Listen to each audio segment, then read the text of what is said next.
Welcome back, folks. It's a very special episode on Smart Money where we're discussing our children's future, as it is just 10 days away from Children's Day, and we have Vivek Bajaj here. He, of course, has been in the markets for over 17 years and he has 3 kids of his own, so he knows what he's talking about. Vivek, before the break, you were telling us about the different kind of mutual funds that one can invest into for your child, right? Yeah. So I just want to get that plate up on board because there's a good mix of large cap funds. These are the funds that Vivek has chosen. Remember, don't go by the past, the historical performance, but going forward as well, these are safe, consistent funds. The mid-cap and the small-cap funds will also come up for you in a bit. There's Quant, which has done exceptionally well, PGIM as well. And in the small-cap list too, you have Axis Small-Cap. But there's also ETFs, right? Passive investing. Your thoughts on that? I think it's a perfect thing to start because that gets you inside the market. You start looking at NAVs, which the concept of NAV is only comprehensible once you invest, and ETF allows you 100 rupees, 500 rupees to invest. So the best thing to ask your kid is that you start ETF investing because you will start understanding the instruments behind the ETF. So Nifty ETF is the most obvious choice because that's the most traded one. Apart from that, I recently did a study on Nifty Junior.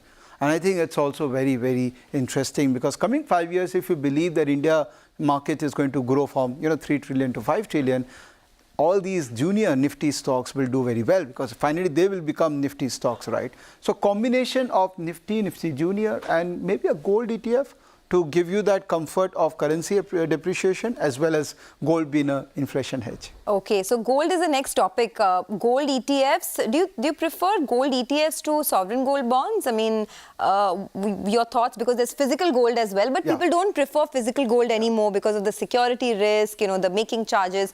So tell us, within gold, what should I look at for my child? Well, I think both have its own merits and demerits. I'm more of an ETF person. But the bottom line is we have to invest in gold. Maybe 4 to 5% of our exposure should be there in gold. Because gold is not just about gold. It's also about currency depreciation. Yeah. And we all have to understand this whole science of currency. I mean, it went up from 80 to 83 and people are doing foreign education, so it has really hit their pocket. Gold, if you would have invested, if you would have done SIP for 5 years, you would have made 12% CAGR. Even if gold, looks like on dollar terms is an underperformer, but in rupee term, gold has still given you 12% CAGR. So it could be a souvenir bond, it could be an ETF. I'm more of an ETF person, but there should be gold in your portfolio. Okay, so 4-5% of gold should be there in your portfolio to hedge against the currency move. And of course inflation. I want to talk about Sukanya Samriddhi a little bit because a lot of people recommend that for the girl child. I take it that it's tax-free, it's safe, but I also feel like there are better options. I mean, why lock in your money for 21 years at 7%? You can look at Bharat Bond, corporate FDs, but your thoughts on Sukanya Samriddhi as an investment tool? It's more mental. I know there are better financial instruments, but the moment you target that this is for my daughter, it becomes kind of a moral obligation for you that, oh, I have to do it. This whole term of Sukanya Samriddhi, that gives you so much of obligation to do it for your daughter. I can do it. I mean, I can get probably better return. There are many other instruments. But this is like a yearly commitment you have given to your daughter that, listen, I'm going to do it for you till you become 21. So I don't think so you should consider that to be a financial asset. Okay. It's more of something which you want to do for your daughter. But you may need the money at 18, at 19. There's a 21-year lock-in. Don't you think that's not financially a prudent I mean, you can decide the capital. No one is asking you to put large capital, right? From 500 rupees to 1.5 you can do. So plan things. That's what I'm saying. Sell A1. Start from sell A1 so that you can plan that, okay, I'm okay to invest only 10,000 rupees a year so that you don't have to really question that 10,000 in future. Okay. So we've decided, we've, sort of chalked out our entire strategy on how to plan for your children's future. But coming back to talking about money, right? I wanted some tools for children. What are the kind of books that you would advise? How important is it to talk to your children about money, and what are the different resources that you can share with them? I think the best resources would be internet and YouTube. There are so many book reviews. So get your student, get your kid, get away from all those gaming YouTube channels and give them some interesting book review channels. And there are some books which I did mention. I mean, the standard books in the psychology of money and other. Make it more interesting, make it more fun for them.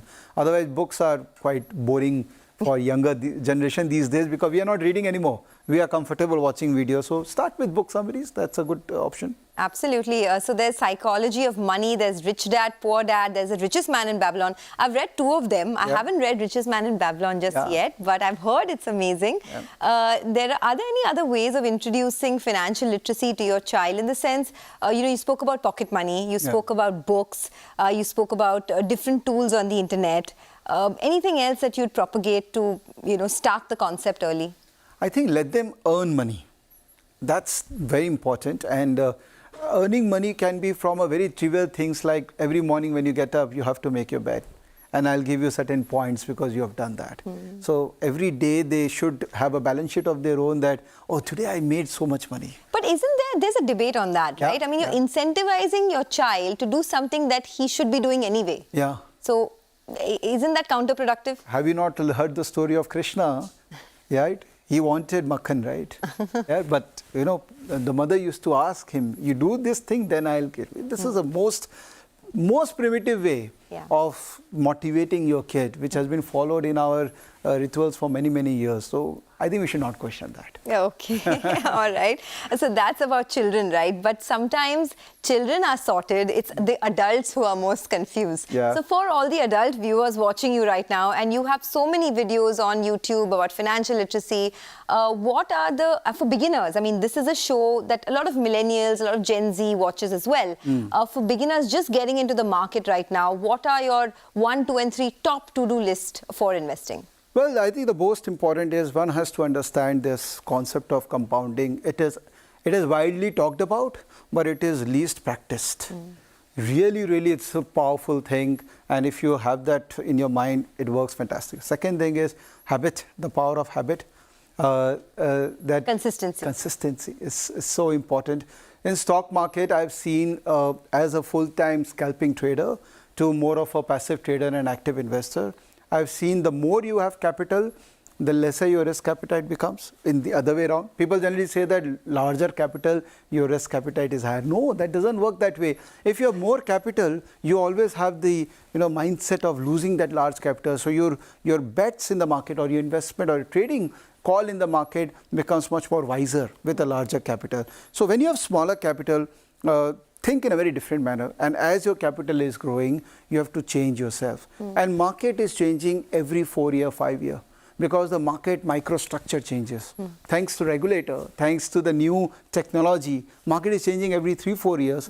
So your involvement in the market has to be in sync to the market. Otherwise, you will get disappeared. Okay, well, those were some pearls of wisdom that are much needed, I guess, in today's day and age. Thanks a lot, Vivek. It was a pleasure speaking to you. And we have another episode coming up next week on our Children's Day special, a 2-part series. So do stay tuned into that. Keep writing to us with your feedback. We love hearing from you. Thanks a lot for watching Smart Money.